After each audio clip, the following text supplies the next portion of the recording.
Hello. So in this second part of the clinical application with TVB, I will present you the work we apply, the work about the epilepsy we are doing in Marseille.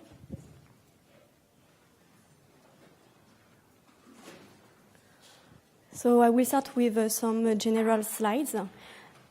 So an epileptic seizure is defined as a brief episode of sign and or symptoms, has alteration in the behavior or in sensation or even in consciousness due to abnormal electrical discharges in the brain.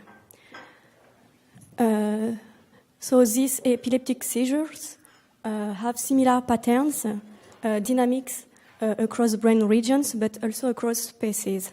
So here on the left, you see a recording of an epileptic seizure in a mouse wool hippocampal, and on the right. Okay, thank you. And on the right, it's a seizure in epileptic patients. So these epileptic seizures are characteristic patterns. There is first an onset, followed by various sequences of fast discharges.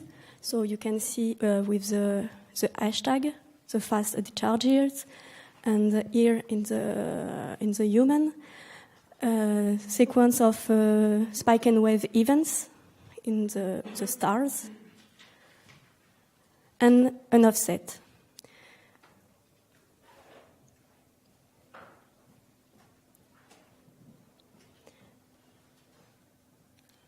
Okay, so if an epileptic seizure is just a single event, the epilepsy is a disease of the recurrence of epileptic seizures.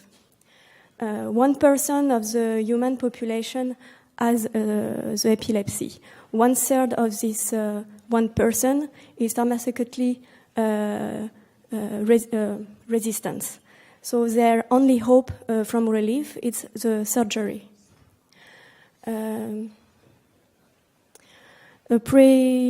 Pre-evaluations of the surgery involve EEG. We do also MEG, where we want to find out where is the epileptogenic zone. That then will be the target or one of the possible targets. So what we call epileptogenic zone is not only where the regions where the seizure starts, but also the regions early involved in the propagations. What we are doing also in our clinic is SEEG, stereotactic EEG, that were stereotactic EEG. So it's needles around about that length, with around 10 electrodes on each, space multiple millimeter each other, and it is a volumetric approach. You can see them here. So here is the map of the preoperative implantations of this deaf electrode, and it was based on the pre-surgical test. So the clinician placed 12 electrodes in the right hemisphere. I think it's the other in the left hemisphere. Because they thought that the epileptogenic zone were mostly in this hemisphere, but they placed also 2 other electrodes in the other hemisphere because they think that maybe a part of the epileptogenic zone was there.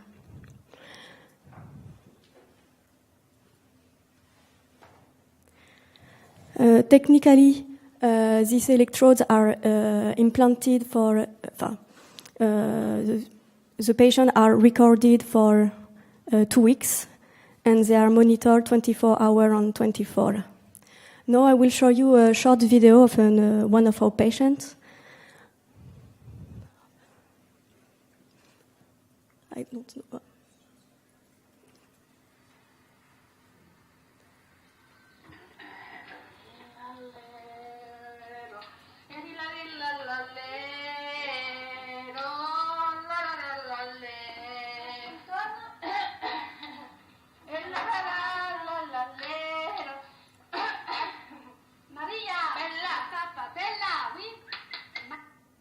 Okay.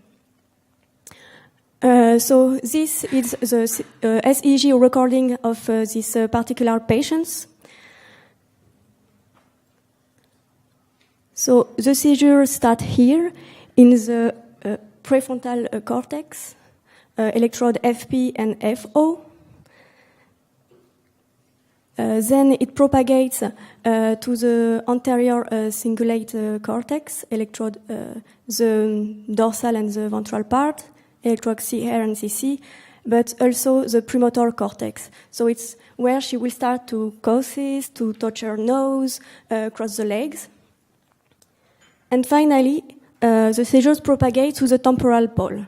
So it's where she starts singing, to be jovial. And the seizure will continue, and it's when she's tapping her hands and saying Bella Bella.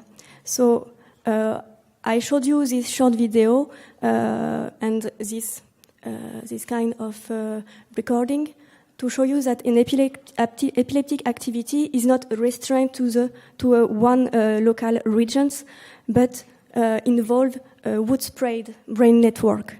So if the surgery still fails in in 40%, 40%, one of the cause is because maybe it can be to the non-resection of all the nodes involved, or the important node involved in the epileptogenic network, or the non-resections of the important pathway. So we need new pre-operative tools to define, to better delineate this epileptogenic network. And it's where the TVB arrived. So we propose a new therapeutic solution to cure the patient which have a drug-resistant epilepsy, in which each patient's brain will be virtualized, enabling the study of the seizure's genesis, but also the propagations. So we will then provide, so the goal is to provide a clinical expert to the clinician and the neurosurgeon in making informed decision, has the placement of the electrode, or to test the position of the epileptogenic zone. Here, this is the workflow of the virtual patient modeling process. So first, the patient undergoes non-invasive brain imaging, like the MRI and DTI. So from these imagings, now you know we have a pipeline that reconstruct the anatomy of the brain of the patients, identifying a skeletal network in 3D space. Then we choose a neural mass model in function of the dynamics of the disease we want to reproduce. And together the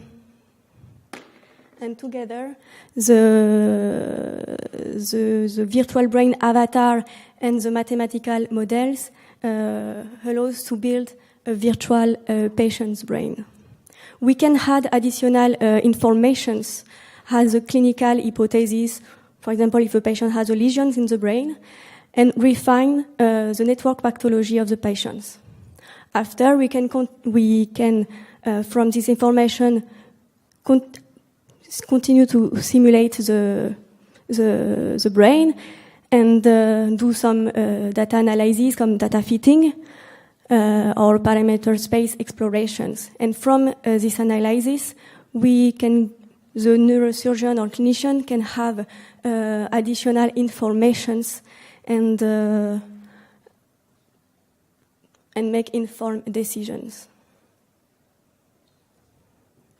Now I will show you two recordings of two ECG recordings of an epileptic seizures. So here it's the full recordings. Here I'm zooming on the pre-ictal states.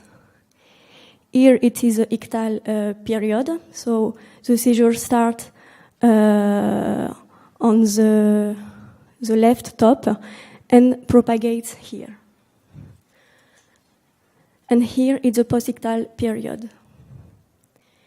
This is a second SEEG recording. So here again we have the full recordings.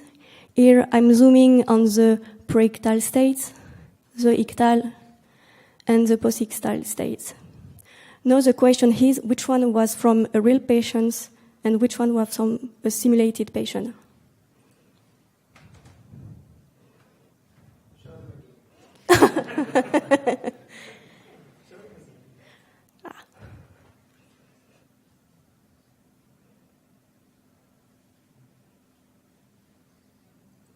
So the full, pre-ictal, ictal, post-ictal, second recordings, pre-ictal, ictal, post-ictal.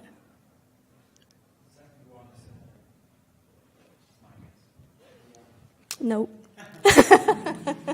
I know. Okay.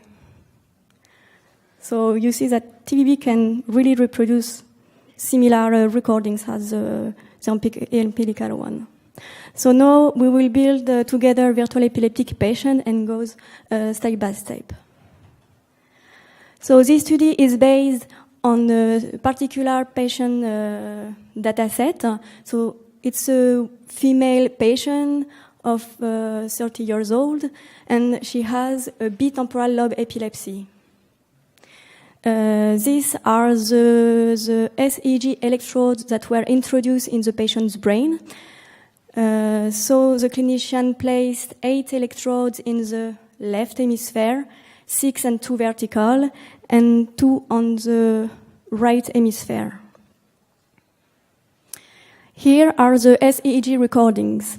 So on the top row, it is a simple seizures, which means that the seizures start locally. So the red regions on your left, and so she starts in the right hippocampus, and it's a yellow channel, and stay locally. On the middle, it's a complex seizures. So here again, the seizures start on the right hemisphere, but then it propagates to the left hemisphere, the yellow regions. So it starts in the yellow channel and propagates in the blue and pink. It's BMB Pri. I don't remember.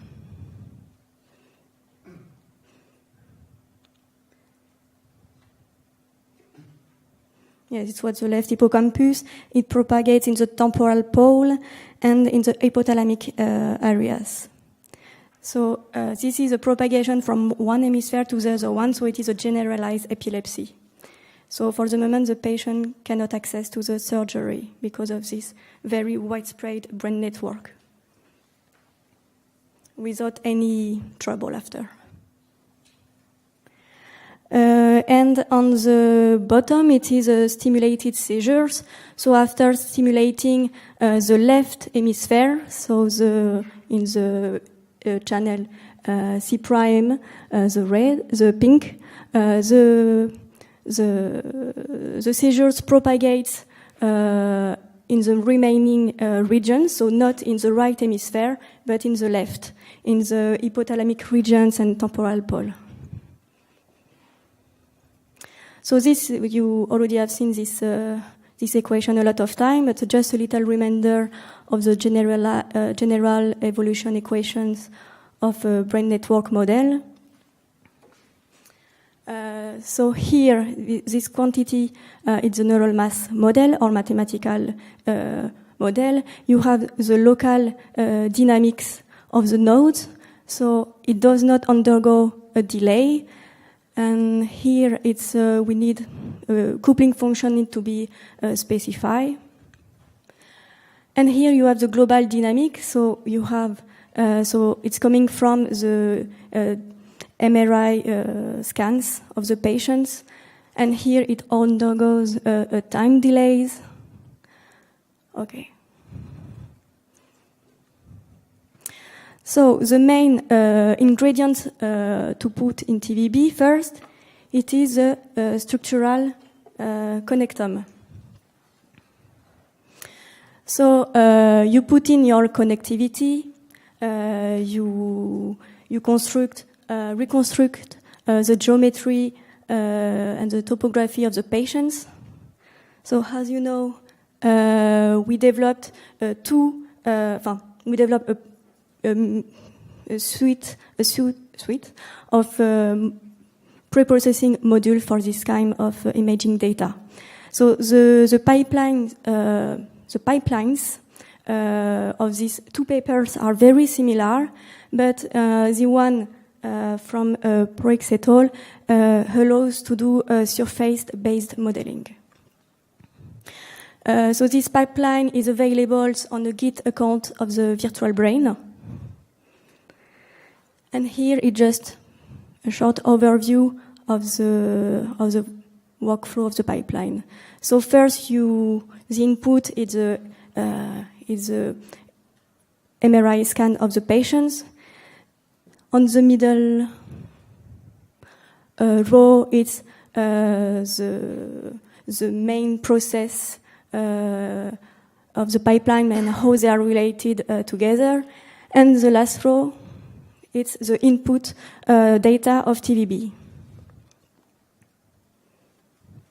So just the main steps are from the T1, you divide your brain in different brain areas whose connectivity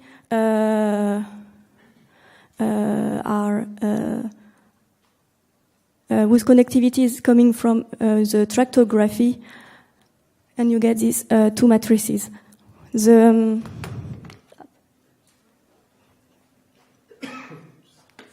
Okay.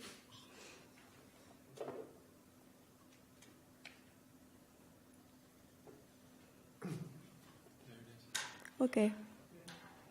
So whose connectivity is given by the tractography based on the diffusion MRI. And the direct input in TVB is the structural connectome. So on the top, it's the weight matrices, so the strength of the connection between two anatomic regions. And on the bottom, it's the distance between different regions. And it's where we can, it's with these matrices, we compute the time delays. So once you have identifying the network skeleton in 3D space of your patients, you can put in your neural mass model on each brain areas. So for our purpose, we will use the Epileptor, which is a phenomenological neural mass model able to reproduce the epileptic seizures dynamic. So this model is not based on the biophysical properties, but on like the effect of I don't know, effect of ionic concentration or a GABA receptor, but on mathematical models able to reproduce the principal characteristic of a seizures. So first, we have the fast discharges that I defined you earlier. And this is done with the first population X1. Then, with the second populations, we can reproduce the interictal spikes and the spike and wave events, and the seizure evolutions. So these two populations are linked with these slow permittivity variables who lead the system to switch autonomously between the interictal states and the ictal states. The local field potential that we record in our experiments looks like resemble to the quantity, the total activity of our epileptor, the variable x2 minus x1. So in black it is this output. So just please note that the DC shift that we obtain with this switch between interictal and ictal states, we also observe it in our in vitro or in vivo experiment. One of the most important parameters is in epileptor. It's the parameter X0 in green. So this parameter controls the excitability of our brain regions or the tissue epileptogenicity.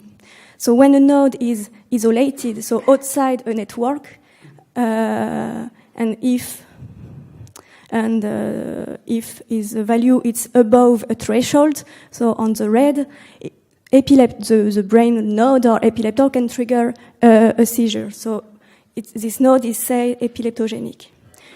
Whereas when this parameter X0 is below a threshold, so in the blue square, the node cannot trigger seizure, so it's not epileptogenic, or it is in healthy state equilibrium. Now to build this network and to have all the nodes communicating each other, we are adding a coupling functions. So this each nodes of the network are connected via this low permittivity coupling, which acts on the slow variable, allowing to the seizure to spread. So each node has the capacity to trigger a seizure, depending of its excitability value, but also its connectivity with the other node of the network.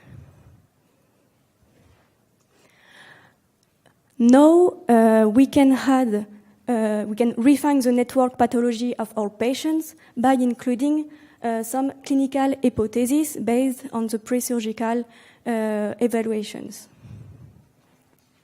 For this particular patient, she has a positive MRI, so she has a hypothalamic hematoma, which is the regions delineated in the violin oval round. So these lesions, we will reconstruct it using our pipeline. So it will be set in our structural connectome as a nucid regions. And we will integrate it in our model via a modification of the local connectivity. So here we put this local connectivity of these lesions on the first state variable, which means that now our simulations, so when we have only the structural connectome, we have a regions-based modeling. Now we have a lesion, so we will define a local connectivity at the surface of these lesions and define the different connectivity with its nearest neighbor. So we know we are surface-based modeling.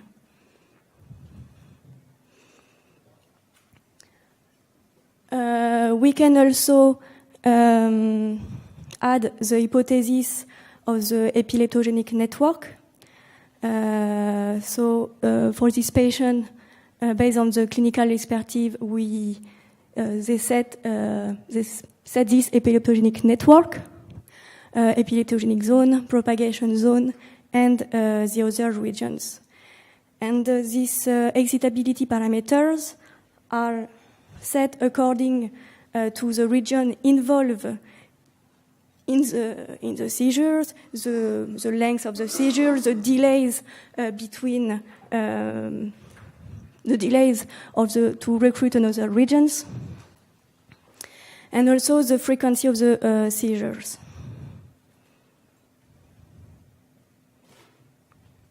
And now you can launch TVB and run your break network model. And now you get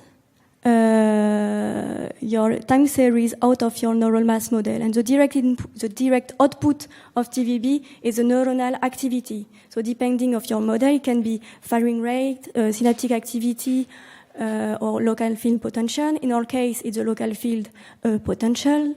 And from this neuronal activity, we can compute forward solutions. So we have different monitor available in TVB who allows us to compute EEG, MEG, but also fMRI. But for our purpose, and in the following, we will focus only on the SEEG.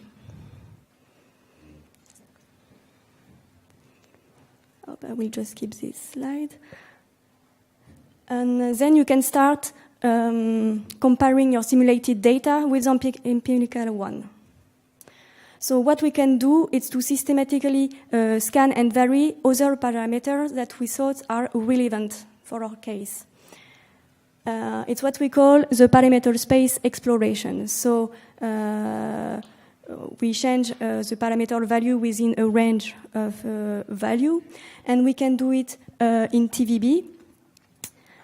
We can run multiple and parallel simulations by varying up to two parameters. So this screenshot is just an example of this type of parameter space explorations. On the x-axis, we have the coupling strength that scale the structural connectome, and on the y-axis, it's the conduction speed. And after you apply a certain metric, here it's the global variance, so each output of your simulations, and you can now see the behavior of your simulation, of your network. So we will do. They do the same with our patients. So we will look the global coupling parameters, which scale the structural connectome Kas, but also the local coupling that scales the local connectivity of the lesions. We will also look have a look of the influence of the excitability of the regions where start the seizure, so the right hippocampus, but also the excitability of the other regions that are not involved in this epileptogenic network. So here is just one example of the results. So if we change the excitability of the right hippocampus, you see that it fairly little influence the seizure frequency in the model, and in a lesser extent in the left parahippocampal. But a reduction of the excitability of the other regions is clearly linked to the number of seizures. So we compare our simulation with the empirical one, and we can decide in which regime, in which regions we set our simulation, our parameters. So they choose this red dot. And here are the results of the simulations. So on the top panel, you see again the simple seizures that start in the right hemisphere and stay in the right hemisphere. On the middle panel, you have the complex seizures. We start again in the right hemisphere here. So it's, in yellow it's very difficult to see, but it starts here.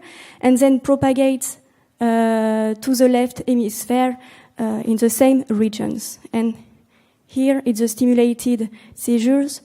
So we stimulate here and propagate in the same remaining regions.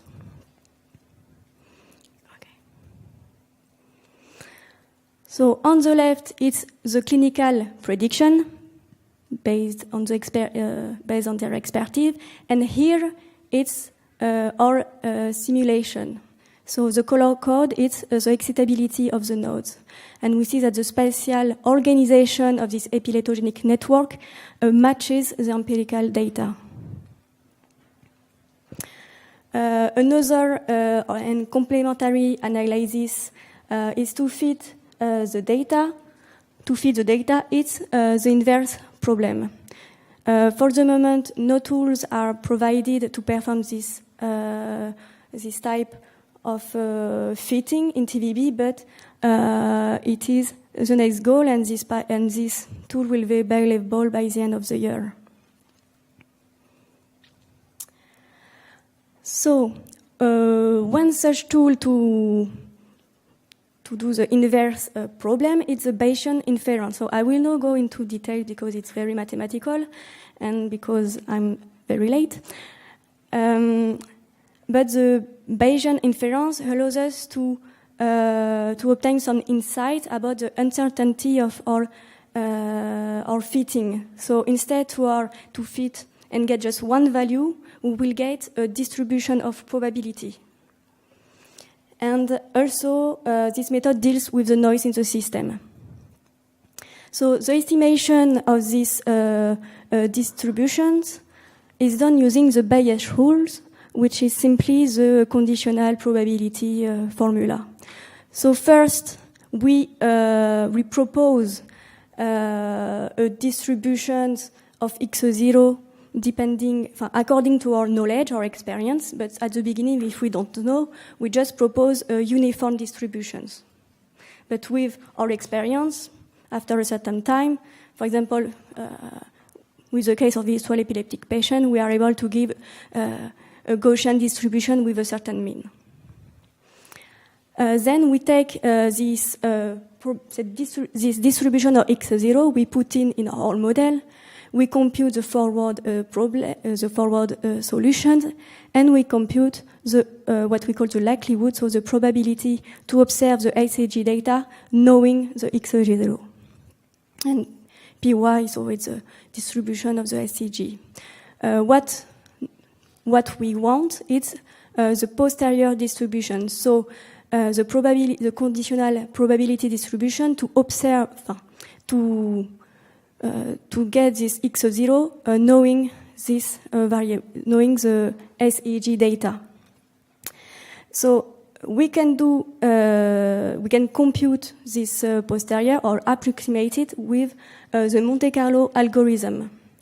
The problem is that its method is very computationally expensive. So one solution is to use the variational inference. So I will just, in few words, what is it? So instead to compute the true posteriors, we can looks like to this, and it is difficult to compute and approximate. We will generate a large number of sampling. We will approximate it.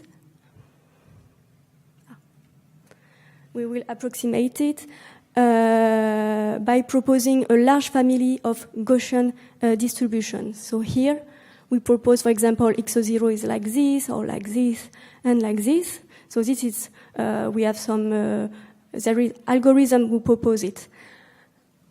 And to quantify and say which distribution of my x0 is the closest to my empirical data, we use what we call the KL divergence. So it will just to compute, compute the distance between the two distributions. And here are the results. So on the top, you have the SEG recording of two electrodes. You have the electrode B2 here in the right hemisphere. So the seizure starts here, and then propagate to the other hemisphere to the electrode TP prime. So in black, so it is the real, and in blue, it's the simulations. Below are our approximation of our true posterior. And here are the different regions, and the B2 corresponds to the right amygdala.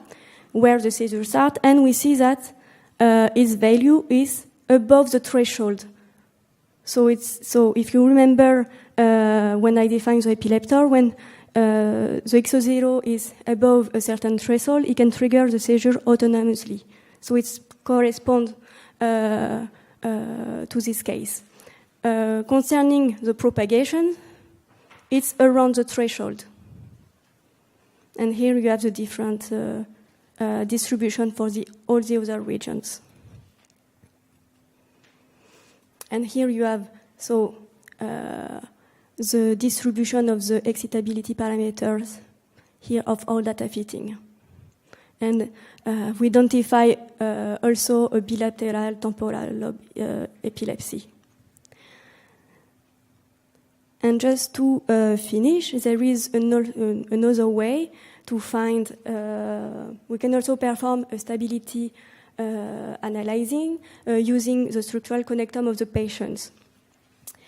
And the distribution parameters of the XO0 in order to calculate in which directions the seizure will propagate.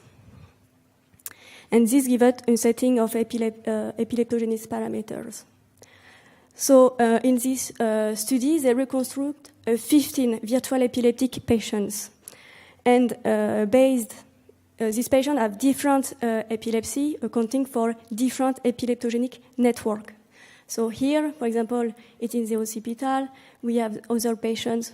Well, here it's a different epileptogenic zone.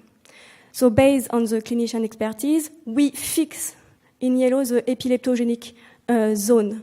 And all the other regions are set in the, so very far to the threshold in the non-epileptogenic zone. And using this linear stability analysis, so computing the fixed point, the Jacobian matrix to obtain the eigenvalues and eigenvector, we can predict in which directions the seizure will propagate. And here are the results. So these are the results, the prediction of our model. With the linear stability analysis, here the clinician prediction, and here when they use certain metric on the SEEG. And as you can see, the prediction are good, quite good. Here you see another important results. So you see this slide this morning with Petra. And here, so in yellow, it is the epileptogenic zone. In red, the propagation zone that the clinicians identify. And in green, it's the propagation zone that TVB found with our analysis. And here, we quantify the output of the surgery with the Engel score. So 1, it's when the patient is almost seizure-free, or seizure-free. And 2, so 1, 2, and 3 is very bad. It's even worse. And we see that the number, we can predict and get better outcome with this, if we take into account all the propagation zones that we found. And okay, and the talk is done.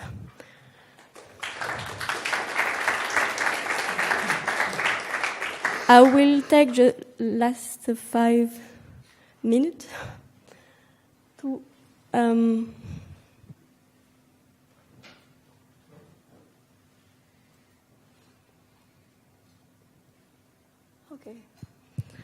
because after you will have the hands-on session with Paul, and you will use the graphical interface. But I will show you a Python notebook, so using the command line of TVB. And I try to reproduce a bitemporal lobe epilepsy as our patient in the paper. So you can, so you already see the parameter space explorations. So here, for example, here you can see the different nucleons and how behaves our model. So just to relate to our epileptor model, when X0, for example, it's above the threshold, it triggers seizure, so it will be in a limit cycle here. But when my value is below this threshold and not trigger seizure, I'm in a fixed point here. I can add some noise to be more.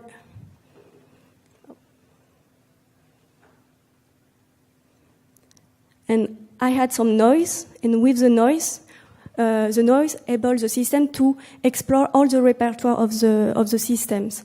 So in yellow, so in the green dot, it's where I start my simulation. It's the initial conditions. And first, my system goes to the limit cycle, and after it will explore the fixed point. So we are in a B-stable system. But the main part and the more interesting, it's so as we said in TVB, the main ingredient is the structural connectivity. So here is the default structural connectum. After we define our model, so here model.epileptor, and we can refine. So based on the clinical hypothesis, we can refine the network pathology of the patient. So here I'm saying, okay, in the region 9, it's where start my seizures. And it is the right hippocampus as our patients. And I will have an early, so epileptogenic zone is not only where the seizure start, but I have also the regions involved in the early propagations. So I will define in my epileptogenic zone three other regions which have a less epileptogenicity. And all the other regions are set below the threshold. Here I define my coping functions, so my network, how my region communicate each other.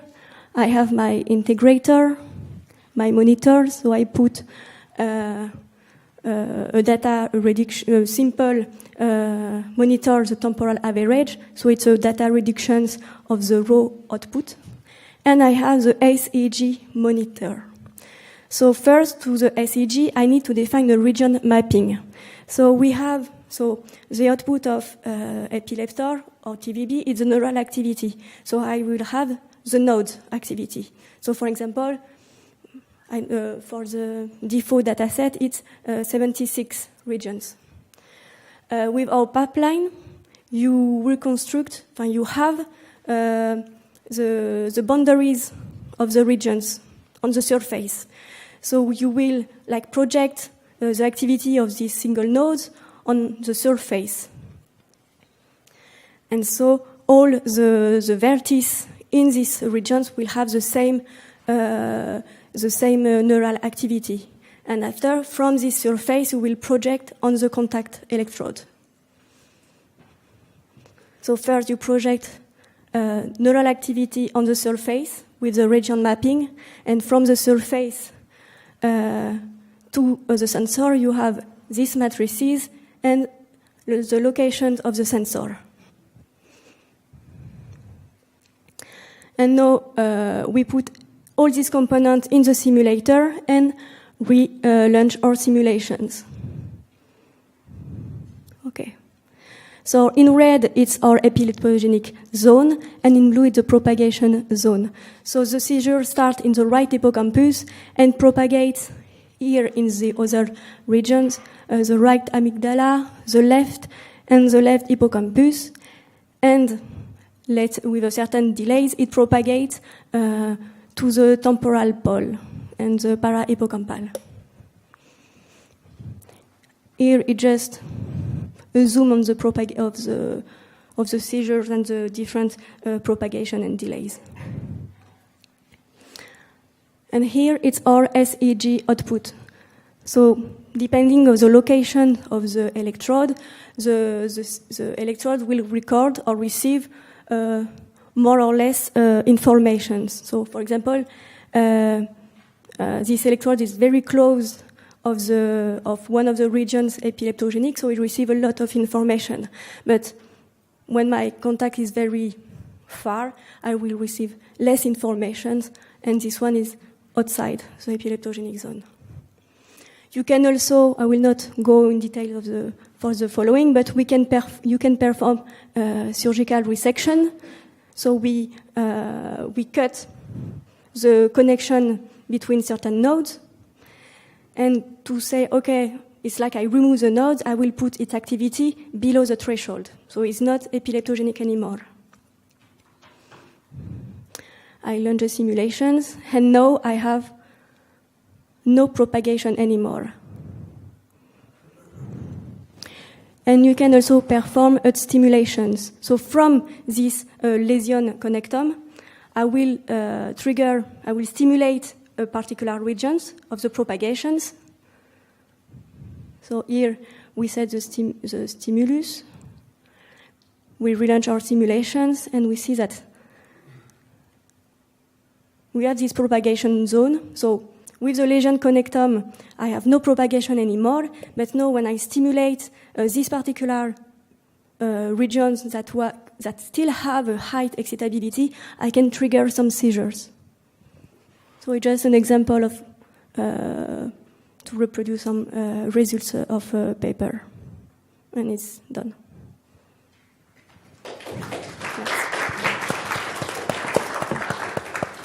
Maybe some question? In your model, what explains when the seizure stops? Because there is a trigger for the spikes. Here in the... Because, for instance, here.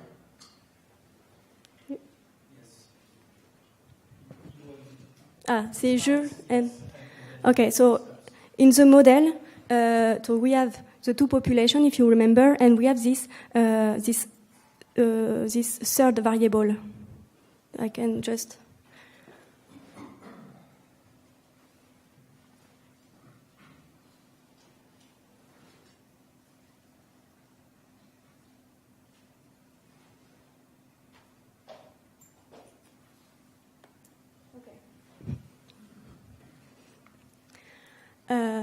So this third variable allows to have this back and forth, so to have this onset and after I coming back, onset and offset for the seizures. So thanks to this third variable. But is your question for the autonomous case or for the stimulation case? Autonomous. In autonomous, it just makes cycles. So you will oscillate and produce one after the other decision.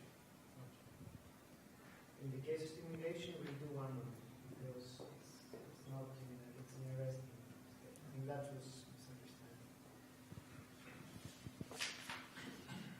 Okay, what I would suggest now, we have another hands-on session, and you can simulate now these seizures yourself, and you will also understand the meaning of the slow variable therein. So thank you again, Julie.